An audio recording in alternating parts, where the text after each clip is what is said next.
สบายดีสวัสดีค่ะ FC ไทยลาวเบิร์ดทุกคนค่ะจ้าสาวผู้ไทยยินดีต้อนรับเข้าสู่ช่องแม่เลี้ยงเดี่ยวชาแนลเนาะ FC เนาะวันนี้ก็ได้มาพบมาพ่อกับสาวผู้ไทยอีกครั้งเนาะ FC เนาะคิดฮอดคิดถึง FC คือเก่าคือเดิมเด้อจ้ะวันนี้ก็คือสีมาตอบคำถาม FC เนาะแล้วก็หวังว่า FC หลายๆคนหลายๆท่านเพิ่นก็ข้างคาใจเนาะข้างคาใจแล้วก็เพิ่นก็สอบถามคอมเมนต์เนาะเข้ามาหลายเนาะหลังจากที่สาวผู้ไทยได้คำฝากมาที่ประเทศไทยเนาะในครั้งนี้เนาะ FC เพิ่นก็ถามบางคนก็ว่าสาวผู้ไทยมา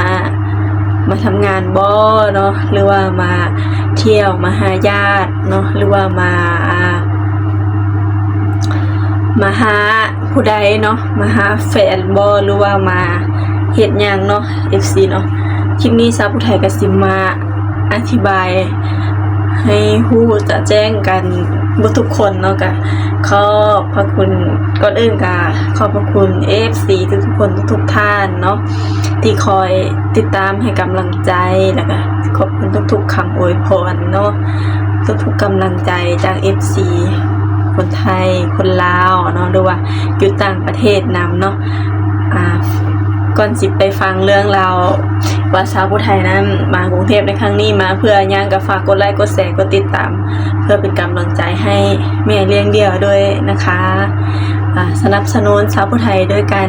บอกกดข้ามโฆษณาเด้อเนาะน่าจะมาครั้งนี้ก็สิเป็นเปลี่ยนแน่เนาะเพราะว่าอยู่บ้านก็ทำให้ทำนาแล้วเป็นซิวเป็นกะหลายพี่น้องจักสิใส่ครีมยังเนาะ FC ท่านได้มีครีมดีๆก็แนะนำบอกนะเนาะคือบ่ไหวแล้วตอนนี้ตอนนี้ก็สิมาเข้าเรื่องแล้วเนาะ FC เนาะคือสาวผู้ไทยได้เดินทางมาประเทศไทยในครั้งนี้ก็คือก็จะมาเพื่อมาหาญาติกับแม่เนาะมาเยี่ยมมาเที่ยวประเทศไทยกับแม่เนาะแต่ที่สำคัญไปกว่านั้นคือสาวผู้ไทยมาประเทศไทยจุดประสงค์ในครั้งนี้เนาะก็คือสาวผู้ไทยอยากมาหาหมอเนาะมาหาหมอที่ประเทศไทยเนาะมาตรวจสุขภาพเนาะหรือว่ามาตรวจเอ็กซเรย์เบิ่งอยู่ที่หมออยู่ที่โรงพยาบาลประเทศไทยนี่นะแต่ยังบ่ได้ไปเนาะรอให้น้าสาวเพิ่นหยุดงานเนาะประมาณวันจันทร์เนาะถ้าว่าน้าสาวบ่ได้หยุดงานก็พอดีว่ามีพี่ FC คนไทยเนาะที่ได้รู้จักกันถึงว่าก็บ่ได้แม่นสู้แม่นแฟนหยังเนาะแต่ก็เพิ่นก็เป็นคนรู้จักกับสาวผู้ไทยเพิ่นก็เป็น FC เนาะเพิ่นก็สิพาไปในนามคนไทยเนาะเพิ่นสิพาไปโรงพยาบาลที่แบบว่ามีคุณภาพโรงพยาบาลรัฐแล้วก็แบบประหยัดงบประมาณแน่แล้วก็แบบว่าตรวจเอ็กซเรย์แบบว่าครบถ้วนแล้วก็แบบสุดยอดเลยนะเนาะเพิ่นว่าก็สาวผู้ไทยเอ็กซมาตรวจสุขภาพFC ที่ถามว่าสาวผู้ไทยเป็นยังเนาะคือว่าเห็นปกติอยู่เนาะคือว่าสาวผู้ไทยนี่เจ็บเนาะปวดตรงเอวนี่ตรงเอวแล้วก็ที่ตรงเอวแต่ว่ากลางกระดูกสันหลังนะแบบปวดแซ่บๆนะทุกคนปวดแซ่บๆหรือว่าเป็นน้ำสาวผู้ไทยแบบว่ายกของหนักบ่แล้วก็สาวผู้ไทยนี่เป็นมาหลายปีแล้วเนาะบ่แม่นหลายปีเนาะประมาณปีก็ได้เนาะแบบเป็นไฮๆนะทุกคนเด็กไปกวดคลินิกอยู่ประเทศลาวกลับไปเนาะอยู่โรงพยาบาลประเทศลาวกลับไปเนาะแต่ก็คือ FC ฮู้นั่นแหละเนาะว่าคลินิกอยู่ประเทศลาวก็ดีบ่ก็ดีอยู่มีคุณภาพอยู่แต่ว่าเครื่องไม้เครื่องมือแบบว่าบ่ทันสมัยแล้วก็บ่แบบว่าบ่คือประเทศไทยเนาะแบบกินยาก็มีแต่กินไปซื่อๆเนาะก็มันก็บ่ได้ดีนะแบบว่าดีชั่วคราวแล้วมันก็เจ็บปวดอีกนะเนาะแบบก็บ่ได้หมิ่นประมาท ประเทศตัวเองหรือว่าโรงพยาบาลประเทศตัวเองด้วยเนาะแต่ว่าตามความจริงเนาะชาวผู้ไทยก็ไปตรวจเอ็กซเรย์เบิ่งก็ว่าแต่เป็นกระเพาะหรือว่าเป็นแบบว่าเส้นเอ็นอยู่หลังนะแต่ชาวผู้ไทยก็ย่านมันเป็นมากกว่านั้นเนาะก็เลยอยากมาตรวจมาเอ็กซเรย์มารักษามาหาหมออยู่ที่ประเทศไทยเนาะแบบว่าคนลาวสินิยมมารักษาอยู่ที่ประเทศไทยหลายคนก็ดีพี่น้องหลายคนก็ว่าดีแล้วก็ค่ารักษาก็อาจจะบ่แพงปานใดแน่เนาะถ้าว่าเป็นโรงพยาบาลรัฐเนาะก็แล้วแต่พยาธิเฮาเนาะชาวผู้ไทยก็เลยอยากมารักษามาตรวจเนาะคือเป็นย่านเป็นแนวอื่นนะทุกคนก็เลยอยากมารักษาให้ไหวแน่เนาะแบบว่ายันเป็นโรคแนวอื่นนะและบ่แม่นแต่ว่าเจ็บหลังปว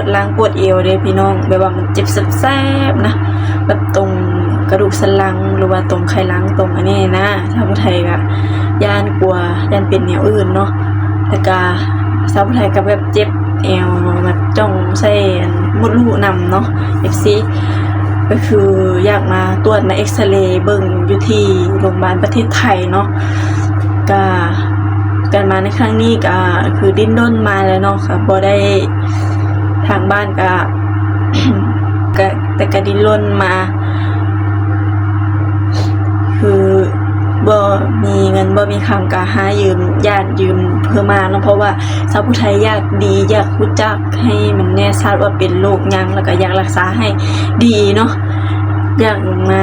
ตรวจในประเทศไทยการแพทย์เพิ่นดีแบบทันสมัยเด้ทางนักสาวหรือว่าหลายๆคนเนาะเพิ่นก็ให้คำแนะนำมาให้ชาวผู้ไทยมารักษาที่ประเทศไทยมาตรวจเบิ่งที่ประเทศไทยเบิ่งเด้ออย่าปะไว้โดนยันเป็นแนวอื่นเนาะชาวผู้ไทยก็บ่มีก็ซ่อหาเงินคำนำเก็บเงินคำมาประเทศไทยมาเพื่อสิ่งนี้และทุกคนมาเพื่อตรวจสุขภาพมาเพื่อตรวจเบิ่งกระดูกสันหลังนี่แหละแต่มันเจ็บแสบๆเจ็บปั๊บๆนะจะนั่งจะนอนจะลุกก็โอ้ยเนาะแบบบ่เท่ากะผู้เฒ่าเนาะก็แบบว่าบางทีก็น่วงใส่มดลูกก็เจ็บจนจะเดินไม่ได้พุ่นแหละเนาะ FC จนจะย่างบ่ได้บางทีก็รู้ว่าแบบชาวผู้ไทยก็เฮ็ดเวนักก็แม่นเนาะแต่ว่ามันจำเป็นเนาะอยู่ครอบครัวชาวผู้ไทยก็คือชาวผู้ไทยได้ถ่ายให้ FC เบิ่งหั่นละมีแต่ชาวผู้ไทยเนาะแล้วก็ต้องได้เฮ็ดเวียกหนักเวียกเบาก็ชาวผู้ไทยเป็นชาวหลักของบ้านตอนนี้ก็พ่อเสียแล้วก็ยิ่งเป็นเสาหลักของบ้านตอนนี้ก็ปะให้ปะนามาเนาะปะนาแรกนะปังมากก็ชิพามารักษาตัวประมาณวันที่1ที่2ที่3นี่ก็สิรีบกลับไปเบิ่งนาปังนี้เนาะทุกคนก็จังได๋เนาะก็สู้กันไปเนาะก็คืออันนี้แหละบ่ได้มาหาสู้หาแฟนหรือว่ามาหาทำงานเนาะคือมาหาหมอเนาะทุกคนอยากมาทำงานบ่เนาะ FC ก็ทำหลายคนว่าบ่อยากมาทำงานบ่เนาะชาวผู้ไทยอยากมาใจจะขาดเลยเนาะทุกคนแต่ว่าบ่มีคนอยู่นำยายเนาะแล้วก็สงสารยายเนาะอันนี้ก็ชาวผู้ไทยมาว่าจะมาหาหมอนี่ก็ยายก็ยังน้ำตาไหลน้ำตาหลั่งนำนะโอ้ชาวผู้ไทยแหละยายก็อายุเยอะแล้วเนาะประเทศลาวก็อายุสิฮอด70แล้วเนาะยายก็แบบว่าเพิ่นก็สิเฒ่าหรือว่าแบบว่าเฮ็ดเวียกเฮ็ดงานเนาะอยู่บ้านนอกบ้านนาเฮ็ดให้เฮ็ดนานะเพิ่นก็สิเฒ่าแก่สุกโทรมเนาะก็เป็นท่านเป็นนี่เนาะเพิ่นก็มีพยาธิประจำตัวคือเป็นโรคเกาต์ใน FC ก็ชาวผู้ไทยมาในครั้งนี้ก็เพื่อมาพึ่งแพทย์หมอประเทศไทยเนาะแล้วก็ขอบคุณกำลังใจจาก FC คนไทยเด้อค่ะสำหรับคลิปนี้ชาวผู้ไทยก็สิขอจบไว้เพียงเท่านี้เด้อจ้ะชาวผู้ไทยได้ไปหาหมอว่าเป็นยังชาวผู้ไทยสิมาอัปเดตให้ FC ได้ฮู้นำกันอีกครั้งเนาะสำหรับคลิปนี้ก็ขอบคุณค่ะบ๊ายบายพบกันคลิปหน้าค่ะ